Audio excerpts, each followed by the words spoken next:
ॐ सदाशिवसमारम्भां शङ्कराचार्यमध्यमाम् अस्मदाचार्यपर्यन्तां वन्दे गुरुपरम्पराम्।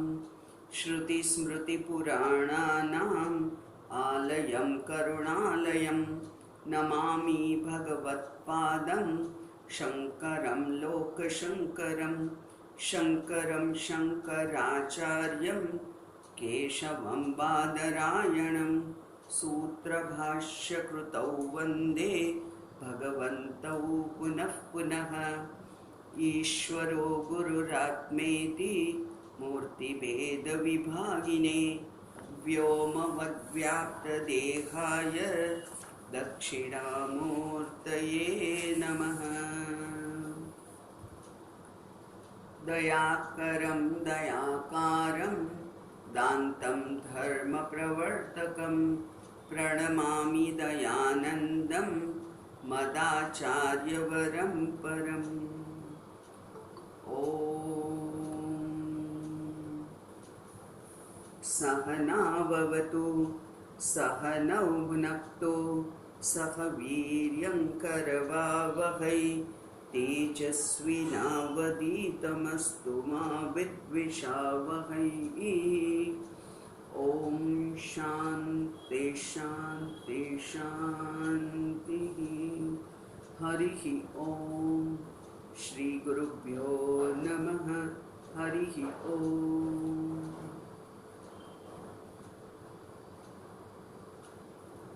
यः पृथिवीभरवारणाय दिविजैः सम्प्रार्थितश्चिन्मयः सञ्जातः पृथिवीतले रविकुले मायामनुष्यो व्ययः निश्चक्रं हतराक्षसः पुनरगाद् ब्रह्मत्वमाद्यं स्थिरां कीर्तिं पापहरां विधाय जगतां तं जानकीशं भजे, तं जानकीशं भजे।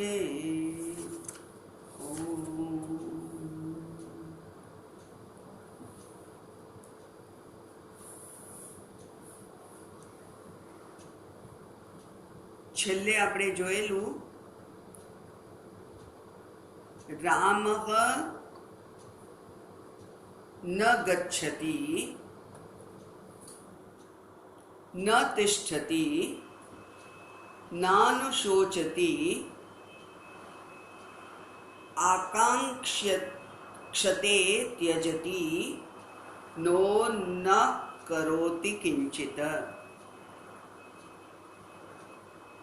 કંઈ કરતો નથી। રામ કંઈ જ કરતા નથી અને રામ એટલે પરબ્રહ્મ પરમાત્મા એ કંઈ જ કરતા નથી। કેવા છે? આનંદ મૂર્તિ અચલઃ પરિણામહીનઃ माया गुण अनुगतः माया गुण अनअनुगतः ही तथा विभाति। ए प्रमाणे ए देखाय छे पण खरा अने मायाना गुणोने ए अनुसरता नथी। आवा जे राम छे, आवुं जे चैतन्य तत्व छे, જે પરમાત્મા છે, જે પરબ્રહ્મ છે, તે રામ છે અને જે તમને જગત રૂપે ભાસ્યમાન થાય છે એ તો મારા માયાનું પરિણામ છે। ભગવાન તો પરિણામહીન છે। પરિણામ એટલે એનો કોઈ વિકાર દેખાતો નથી। જ્યારે જે કંઈ દેખાય છે વિકાર રૂપે સમગ્ર જગતમાં, આ દેહાદિ સંઘાત સહિત જગત રૂપે જે દેખાય છે એ તો માયાનું જ કાર્ય છે, માયાનું જ પરિણામ છે, એવું માતાએ હનુમાનજીને ઉપદેશ આપ્યો. છતાં રામજીને આ ઉપદેશથી જાણે કે કંઈક અધૂરું રહી ગયું હોય એવું લાગ્યું, અને એટલે હવે ઉપદેશનો દોર રામજી હાથમાં લે છે. અને 44મો શ્લોક જોયો તો ગઈ વખતે કે તતઃ, ત્યાર પછી સીતાજી બોલતા બંધ થઈ ગયા. ત્યાર પછી રામ સ્વયં હનુમંતમ ઉપસ્થિતમ પ્રાહ. રામ સ્વયં પ્રાહ, રામ પોતે બોલ્યા, રામે પોતે કહ્યું. કોને? જે ઉપસ્થિત થયેલા છે. ઉપસ્થિત થયેલા છે એટલે જે જ્ઞાનની આકાંક્ષાથી હાથ જોડી અને જે ઉપસ્થિત થયેલા છે એવા અધિકારી શિષ્ય, એવા હનુમાનજીને કહ્યું. અને કહ્યું શું? શૃણુ, સાંભળો. સાંભળો એટલે આપણે કાયમ જોયેલું છે કે જ્યારે આવી રીતે ઉપદેશ ચાલુ હોય, ગુરુ શિષ્યને કહેતા હોય અને છતાંય વચમાં શૃણુ શબ્દ વાપરે, એનો અર્થ એવો થયો કે આ જે ચંચળ મન છે એની એકાગ્રતાનું ઠેકાણું નહીં. એ તો ક્યાંક ફરવા જતું રહ્યું હોય, પણ જો ફરવા જતું રહ્યું હોય તો હે શિષ્ય, હવે કંઈક અગત્યનું આવે છે, માટે સાવધાન થઈને સાંભળો. અને આ બધાને પણ હું કહું છું કે આજે એકદમ સાવધાન થઈને સાંભળો. આજે જે છે એ જ તત્વનો ઉપદેશ છે, એ જ રામ હૃદય છે. એટલે એ કે છે શૃણુ, હે હનુમાનજી સાંભળો. કેમ તમે સાંભળો? તત્વમ પ્રવક્ષ્યામિ, કારણ કે હું તમને તત્વનો ઉપદેશ કરવાનો છું. અને તત્વ એટલે શું? તત્વ એટલે શું? આત્મા, અનાત્મા, પરાત્મનામ તત્વમ. હું તમને આત્મા એટલે શું, અનાત્મા એટલે શું અને પરાત્મા એટલે કે પરમાત્મા એટલે શું એવું તત્વનો ઉપદેશ હું આપને આપવાનો છું. અગત્યનો છે. કેમ અગત્યનો છે? કારણ કે કોઈ પણ વેદાંતના શ્રોતાનું અધિકારીત્વ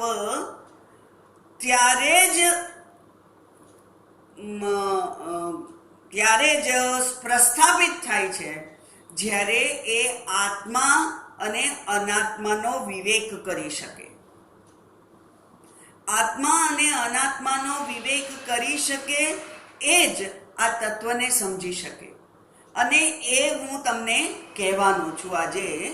આત્મા અને અનાત્મા એટલે શું અને પરમાત્મા એટલે શું, આ બધું આજે હું કહેવાનો છું. એટલે આપ ધ્યાનથી સાંભળો. અને હવે તત્વ કહેવાની શરૂઆત 45મા શ્લોકથી થઈ છે. 45 નંબરના શ્લોકથી 50, એટલે કે 6 શ્લોકમાં જ રામજી આ તત્વનું ઉપદેશ કરે છે. એ તત્વ એટલે શું એને પહેલા જરાક સાવ સહેલા ઉદાહરણથી આપણે સમજી લઈએ. આપણે ક્યારેક કોઈક દરિયા કિનારે ગયા હોઈએ, જે દરિયા કિનારો ગામથી ખૂબ દૂર હોય, 10, 15, 20 મિનિટ ચાલ્યા પછી આપણે કિનારા પર પહોંચીએ અને ત્યાં આપણને જે આકાશના દર્શન થાય છે એ આકાશ કેવું છે? એ આકાશ સર્વવ્યાપી છે એવા દર્શન થાય છે. આપણી આજુબાજુ ક્યાંય કોઈ એ આકાશમાં પરિચ્છેદ કરનાર, એને ભાગ પાડનાર કશું નથી. અફાટ દરિયો છે અને આપણી નજર જ્યાં છે ત્યાં વચ્ચે એ આકાશને ભેદતું, એના ભાગલા પાડતું એવું કંઈ નથી. એ આકાશ છે. ત્યાર પછી આપણે પાછા આવ્યા અને આપણા રૂમમાં આવ્યા. તો રૂમમાં એ આકાશ જે છે એ રૂમ આકાશ છે, જેને આપણે સાહિત્યમાં એટલે કે શાસ્ત્રમાં કહેવાય છે મઠાકાશ. એ મઠાકાશ દેખાય છે. અને એ રૂમમાં આપણે આ એક ઘડો જોયો અને ઘડાની અંદર જે છે એ ઘટાકાશ છે. આ સર્વવ્યાપી આકાશ એક છે. ત્યાર પછી એનાથી થોડુંક નાનું એવું મઠાકાશ રૂમ આકાશ હોય છે અને એનાથી નાનું આ ઘટાકાશ હોય છે અને એનાથી નાનો બીજો ઘડો હોય તો એનાથી નાનું ઘટાકાશ હોય છે. અને આ ઘડામાં જો સોય હોય, તો સોયનું કાણું જે છે એને સૂચિ આકાશ કહે છે. એ સોયના કાણા જેટલું આકાશ. એમ ધીમે ધીમે ધીમે ધીમે આપણે આ ઉદાહરણમાં જોયું કે આકાશ એ આપણા દ્રષ્ટિ ઉપર આધાર રાખે છે. એ આપણી દ્રષ્ટિ ઉપર આધાર રાખે છે. એટલે કે જે આકાશ છે સર્વવ્યાપી, દરિયા કિનારા પર જોયું આપણે, એ દરિયા કિનારા ઉપર જોયેલું એ આકાશ સર્વવ્યાપી છે. એ પરમાત્મા છે, એ પરાત્મા છે. પછી આપણે આ રૂમની અંદર આવ્યા અને આ જે રૂમ છે આ દિવાલો વાળી જે રૂમ છે એ આ રૂમમાં પણ આ આકાશ દેખાય છે. અને એ આકાશ તો શાસ્ત્ર કહે છે એટલે આપણે જોયું કે આ શરીરની અંદર પણ આકાશ છે, બરાબર છે, કહ્યું અને માન્યું આપણે. પણ આપણને જ્યાં સુધી પ્રત્યક્ષ નથી દેખાતું ત્યાં સુધી સંતોષ થતો નથી. અને પ્રત્યક્ષ તો એ દેખાઈ ના શકે તો પછી કેવી રીતે દેખાવાનું? એટલા માટે જ્યારે આપણને કહ્યું કે તમે અંતઃકરણમાં જુઓ, જેવી રીતે આપણે આપણી જાતને અરીસામાં જોઈએ છીએ અને આપણને સંતોષ થાય છે આપણી જાતને જોવાનો. આપણી આંખ દેખાતી નથી, આંખને ના જોઈ શકે, પણ આંખને જોવી જ છે આપણે. તો અરીસાના મદદથી આપણે આપણી જ આંખને જોઈ શકીએ. એમ પછી જે છેલ્લે આવે છે એ છે હૃદય આકાશમાં એ જે સર્વવ્યાપી આકાશ છે એનું પ્રતિબિંબ પડે છે અને એ પ્રતિબિંબ રૂપે આપણે એને પ્રાપ્ત કરી શકીએ છીએ. તો આ ત્રણ આકાશ થયા. સર્વવ્યાપી આકાશ, પછી આપણી નજર જ્યાં સુધી પહોંચે છે ત્યાં સુધીનું આ મઠાકાશ, અને ત્યાર પછી એને પ્રત્યક્ષ પામવાને માટેનું જે ઉપલબ્ધિ સ્થાન છે એ છે બુદ્ધિ, અંતઃકરણ. એટલે કે અંતઃકરણમાં જે પડતું પ્રતિબિંબ છે તે. સામાન્ય રીતે આપણે બે પ્રકારના આકાશને થી આ પ્રતિબિંબવાદ છે એ જાણીએ છીએ. બે પ્રકારનું. કયું? એક સર્વવ્યાપી એટલે કે ઓરિજિનલ કોન્શિયસનેસ ઓસી, અને બીજું પ્રતિબિંબિત આકાશ, અંતઃકરણમાં જે પ્રતિબિંબ પડે છે એ આકાશ. એટલે કે RC, reflected consciousness. Original consciousness અને રિફ્લેક્ટેડ કોન્શિયસનેસ. હવે આ ઓરિજિનલ કોન્શિયસનેસ તો સર્વવ્યાપી છે, એટલે એ તો જડ ચેતન બધામાં છે, અસ્તિત્વ રૂપે એ બધામાં છે. તો પછી એના કરતા નાનું એક જે એનું જોઈ શકાય એવું સ્થાન છે, એ બધા જ ચેતન જીવાત્માઓમાં બધી ચેતન વસ્તુ જે હાલતી ચાલતી દેખાય છે એમાં પણ ચૈતન્ય છે એવું પરોક્ષ રીતે આપણને ખબર પડે છે. બરાબર, અનુમાન છે. તો સામેવાળાનો હાથ પગ હાલે છે એટલે આપણે માનીએ કે એ જીવે છે. પેલું પતંગિયું એક જગ્યાએ બેસી રહ્યું હોય, આપણને એમ થાય કે આ ખરેખર સાચું હશે કે ખોટું, એટલે સહેજ નજીક આંગળી લઈ જઈએ ને પાંખ ફફડાવે, ખબર પડે કે આ સાચું છે, ચેતન છે. તો આ જે ચૈતન્ય છે એ ચૈતન્યની જે પ્રાપ્તિ થાય છે એ ચેતન જીવોમાં થાય છે.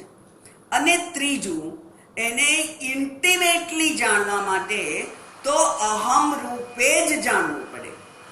અને એ અહમ રૂપે જાણવા માટે પ્રતિબિંબિત આકાશ, પ્રતિબિંબિત ચૈતન્ય છે એનો ઉલ્લેખ કરે છે. એટલે અહીંયા રામજીએ 3 ચૈતન્યનો ઉલ્લેખ કર્યો છે. સામાન્ય એની માહિતી આપણે આ મેળવી લીધી.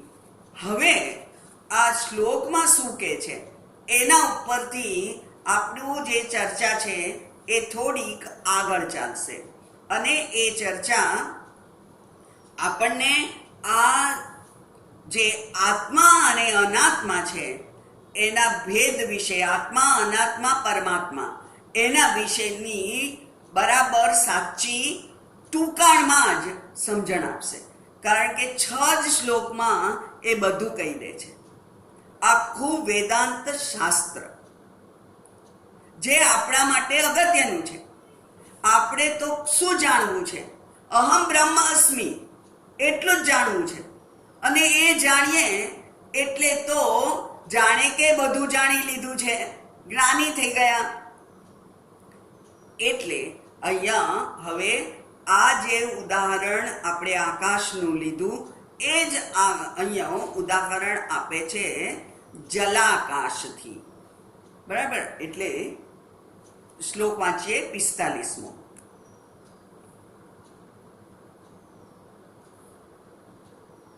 આકાશસ્ય યથા ભેદઃ ત્રિવિધો દૃશ્યતે મહાન જલાશયે મહાકાશઃ તદવચ્છિન્ન એવ હિ પ્રતિબિંબાખ્યમપરમ દૃશ્યતે ત્રિવિધમ નભઃ. આકાશસ્ય ભેદઃ ત્રિવિધો દૃશ્યતે મહાન. મહાન આકાશસ્ય, જે મહાન આકાશ છે એ આકાશના ભેદ ત્રિવિધ દૃશ્યતે 3 રીતે દેખાય છે. કયા કયા 3? એક તો મહાન આકાશ છે. આપણે જેને માટે કહ્યું કે દરિયા કિનારે જઈ અને કોઈ અવરોધ વચમાં ના આવે એ જગ્યાએ આપણે ઊભા રહ્યા તો આકાશ આપણને બિલકુલ આખું દેખાય છે. એ આખું દેખાય છે એ આ આકાશ છે. પણ પછી પેલું એક તળાવ છે, જળાશય છે, મોટું છે પણ એ જળાશય છે. જળાશયની સામે ઉભેલું વૃક્ષ આપણને દેખાય છે, એટલે ખબર છે કે આટલું એક જળાશય છે. એ જળાશય એમાં જળાશયમાં મહાકાશ તદ અવચ્છિન્ન એવ. અવચ્છિન્ન એટલે મર્યાદિત, એ આકાશનું પ્રતિબિંબ જળાશયમાં પડે છે. ગમે તેટલું મોટું હોય, જળાશય મોટું હોય, પણ એ જળાશયના મર્યાદા સુધીનું આકાશ એ બીજું આકાશ. પણ ત્રીજું, ત્યાંથી પણ આપણને સંતોષ નથી થતો એ આકાશ જોવાનો. એટલે કે છે પ્રતિબિંબ આખ્યમ અપરમ દ્રશ્યતે. પણ આપણે ઊભા છીએ ત્યાંથી નજીકના એરિયામાં આપણને એ જળમાં આકાશનું પ્રતિબિંબ પડતું દેખાય છે. આકાશમાં પક્ષી ઉડે તો આપણને દેખાય છે. આકાશમાં ચાંદા તારા હોય, નક્ષત્ર હોય તો એ આપણને એના પ્રતિબિંબ રૂપે દેખાય છે. તો જે આપણા દ્રષ્ટિની મર્યાદામાં છે એ આકાશમાં તો આપણને એ આકાશનું પ્રતિબિંબ દેખાય છે. એટલે આપણે એક વખત જોયું હતું કે આપણું પ્રતિબિંબ બધે જ પડતું હોય છે, પણ આપણને આ ભીત સામે જોઈએ તો આપણું પ્રતિબિંબ દેખાતું નથી. પણ એ જ ભીત ઉપર આપણે અરીસો મૂકી દઈએ તો અરીસાની મર્યાદામાં, એટલે કે ચમકતી સપાટી છે એ મર્યાદામાં આપણને જે આપણું પ્રતિબિંબ દેખાય છે એ આપણને પોતાને જ જોયા હોય એવો સંતોષ આપે છે ને. અરીસામાં જોયો હોય એવો જ સંતોષ આપે છે. આપણે બહારગામ ક્યાંક ગયા અને ત્યાં અરીસો ના હોય, આપણે તૈયાર તો બધું બરાબર થઈ ગયા રૂટીનમાં, પણ પછી આપણે પેલા સામેવાળા બીજા જે માણસો એને પૂછીએ કે બધું બરાબર છે ને, ચાલો બરાબર જગ્યાએ થયો છે ને, વાંકો ચૂકો નથી ને, બરાબર. એ અરીસામાં જ્યાં સુધી ના જોઈએ ત્યાં સુધી સંતોષ થતો નથી. ત્યાં સુધી મેં મારી જાતને જોઈ એવો સંતોષ થતો નથી. એ જ પ્રમાણે આ પ્રતિબિંબમાં જે આકાશ દેખાય છે એનાથી આપણને આકાશ પેલા ઇન્ટિમેટલી જોયું હોય એવું ત્યાં લાગે છે અને એ સંતોષ પણ આપે છે. આ પ્રમાણે 3 પ્રકારના આકાશ છે. હવે એ 3 પ્રકારના આકાશને અહીંયા 3 પ્રકાશના આકાશને અહીંયા આપણા માટે જે આત્મા છે એના માટે હવે આ ઉદાહરણનો ઉપયોગ કરવાનો છે. એટલા માટે ત્યાં કહેલું યથા, પહેલી લીટીમાં છે યથા, જેવી રીતે, પણ પછી તથા નથી આવતું, તો તથા બીજા શ્લોકમાં આવે, બરાબર. એટલે આ ઉદાહરણ સમજાયું. હવે એ જ પ્રમાણે 46મો શ્લોક જોઈએ. બુદ્ધ્યવચ્છિન્ન ચૈતન્યમ એકમ પૂર્ણમથા પરમ આભાસસ્ત્વપરમ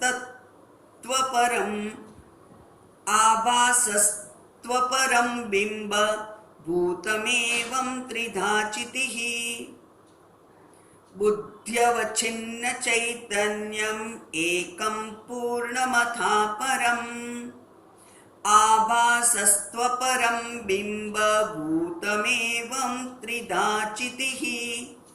એ જ પ્રમાણે આકાશના ઉદાહરણ પ્રમાણે ચિતિઃ એટલે ચૈતન્ય, ત્રિધા 3 પ્રમાણે, એવમ એટલે આગળ યથા કહ્યું તું એવમ, જેવી રીતે એ આકાશના ઉદાહરણમાં જોયું તે જ પ્રમાણે ચૈતન્ય પણ 3 પ્રકારે હોય છે.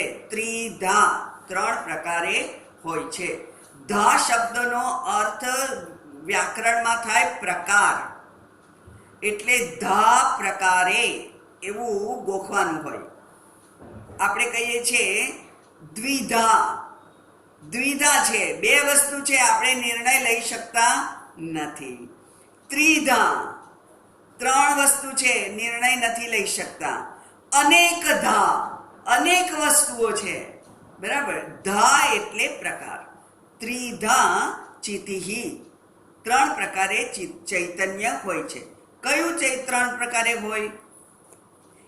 એક તો જલાશય રૂપ, જલાશયમાં જે આકાશ આપણને દેખાતું હતું, પ્રતિબિંબ નહીં કહીએ, જલાશયમાં જે આકાશ આપણને દેખાતું હતું, જલાશયની મર્યાદા વાળું, એ બુદ્ધિ અવચ્છિન્ન ચૈતન્યમ, એ બુદ્ધિ અવચ્છિન્ન ચૈતન્ય છે.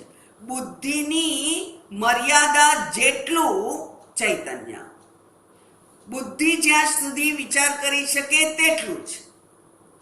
આમ તો જ્યારે અનંત છે એમ આપણે કહીએ ત્યારે અનંતનું કોઈ પિક્ચર આપણા મનમાં ઊભું ના થાય. અનંત એટલે પેલું દરિયા કિનારે જઈ, છેક કિનારા પર જઈ અને જે આકાશ આપણે જોયું હતું એને કહીએ અનંત. એ જ પ્રમાણે આ ચૈતન્ય સર્વવ્યાપી છે, પણ સર્વવ્યાપી ચૈતન્યને આપણે એનું આકલન ક્યારે થાય? એ બુદ્ધિ અવચ્છિન્ન બુદ્ધિની મર્યાદામાં, આપણી બુદ્ધિની મર્યાદામાં રહી અને એને જાણી શકાય.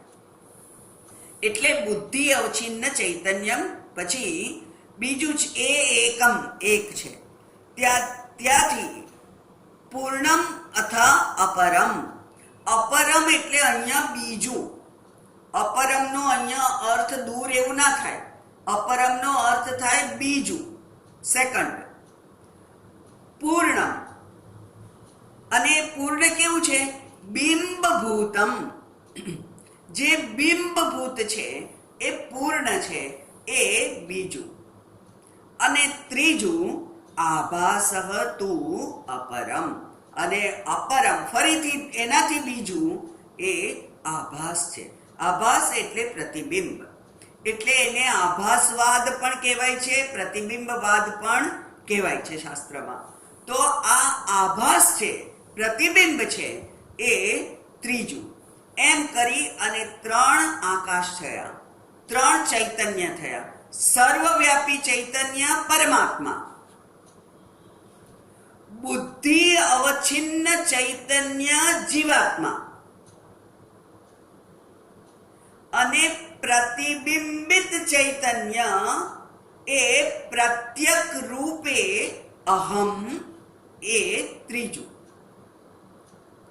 પ્રત્યક રૂપે, પ્રત્યક એટલે હું, પરાંગ એટલે બહાર, જે આંખથી બહાર દેખાય તે.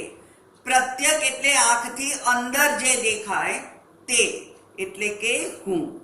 તો ત્રણ પ્રકારના એ જ પ્રમાણે ચૈતન્ય છે. કયા કયા છે? એક તો સર્વવ્યાપી ચૈતન્ય જે બિંબભૂત છે. બિંબ એટલે મૂળ, બરાબર. જેવી રીતે આકાશમાં સૂર્ય મૂળ હોય અને પછી પેલા પાણીની ડોલો ભરી હોય, એમાં જે દેખાય પ્રતિબિંબ, એ પ્રતિબિંબ છે. એટલે પ્રતિબિંબ અને બિંબ એવા બે શબ્દ વપરાય છે. તો આ પ્રતિબિંબ રૂપ જે છે તે, પછી બિંબ રૂપ જે છે તે, અને ત્રીજું એ મારી સમજમાં જે આવે છે ચૈતન્ય સ્વરૂપ, એ બુદ્ધિ અવચ્છિન્ન ચૈતન્ય, એટલે કે એ જીવ. હવે હું અહીંયા સમજાવતી નથી કે આ જીવ એટલે બુદ્ધિ અવચ્છિન્ન ચૈતન્ય એટલે શું, કારણ કે એ હવે પછીના શ્લોકમાં આવે છે. એટલે ત્રણ પ્રકારના ચૈતન્ય પણ હોય છે. કયા કયા ત્રણ પ્રકારના? સર્વવ્યાપી ચૈતન્ય, બુદ્ધિ અવચ્છિન્ન ચૈતન્ય, અને આભાસિત ચૈતન્ય, જે અંતઃકરણમાં પ્રતિબિંબ પડે છે તે ચૈતન્ય. હવે બંને જલાશય થયા ને.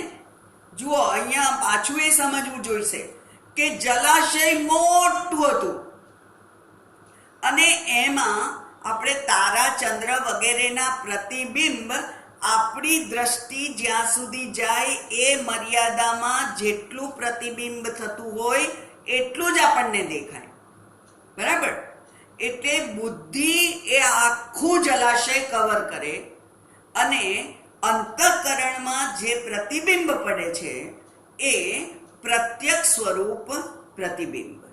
બરાબર? એ પ્રતિબિંબિત ચૈતન્ય. એટલે 3 કયા અહીંયા. આગળનો શ્લોક જોઈએ હવે. સાભાસ બુદ્ધે કર્તૃત્વમ અવચિન્ને વિકારિણી સાક્ષિણ્યારોપ્યતે ભ્રાંત્યા જીવત્વં ચ તથા બુધૈઃ. સાભાસ બુદ્ધેઃ કર્તૃત્વમ